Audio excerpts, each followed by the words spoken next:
Well, I remember I started browsing forums online, Stormfront, Iron March, BNN, and stuff like that, and around 14, you know, basically a child's brain is like a sponge. You can fill it with anything that you want. And because of lack of life experience and lack of real common sense that you develop with just living, basically they started filling my head full of, neo-Nazi propaganda, and I fell for it. And unfortunately, because of that age and because I didn't realize how inappropriate that is, how violent that is, how unacceptable that is, I fell for it.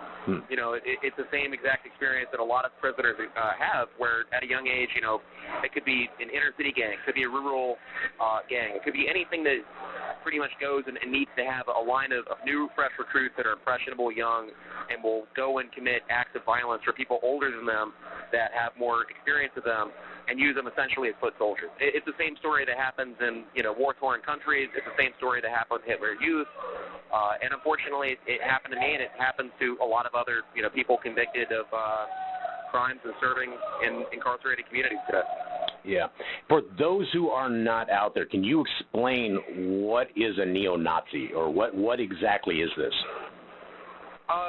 Typically, it's people that subscribe to the teachings of National Socialism. They subscribe to the ideology of Adolf Hitler.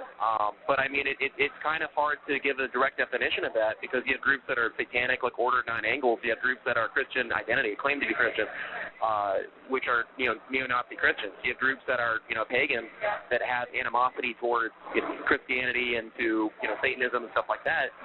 So all of these different groups have different ideologies and different belief systems, but the underlying theme that they all have is that they all want to have a white ethno-state, or they want to unify white countries, or they